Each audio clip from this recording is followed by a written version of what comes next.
Americans are not Indians, the grand finale. You ready? Let's go. This is one of the early flags of the Iroquois Confederation.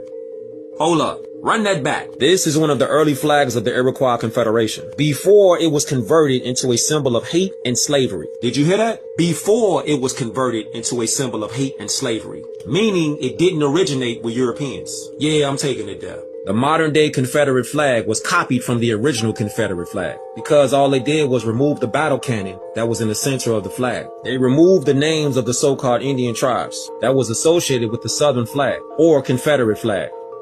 Now somebody might ask, why they do that?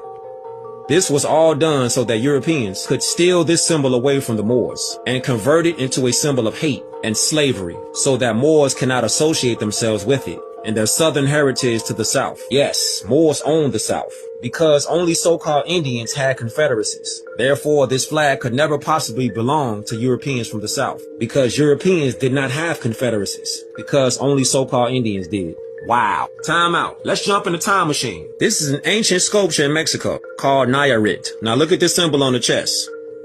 The top right is the original Confederate flag. Can you see that? And this is the modern Confederate flag. It's nothing new under the sun. Now brace yourself. The Civil War was between the Iroquois Confederation South versus the Powhatan Confederation of the North.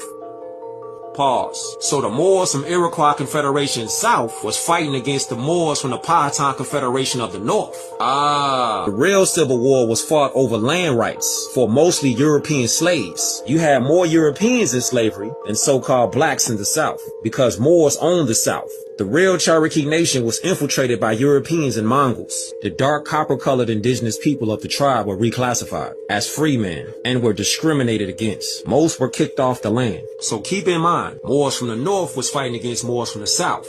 Meanwhile, being infiltrated by Europeans and Mongols. This is where the $5 Indians came from. The European $5 quote-unquote Indians owned prisoners of war, aka slaves, under the Cherokee Nation after it was overthrown. But the actual indigenous Cherokee did not. Cherokee owned European slaves that were shipped from Europe to the Americas to work on southern plantations owned by Berbers that were also called Moors. Now check this out. Book reference. Title 29. Lenape Indian Tribe of Delaware. The tribe was formerly known as the Moors. What? Run that back. The tribe was formerly known as the Moors. What was you saying again? The Delaware School Code of 1921 established a school for children of people called Moors. Receipts. The Smithsonian Institute issued an annual report in 1948 in which the tribe was referred to as the Moors of Kent County, Delaware. Receipts. The word Lenape means we the people.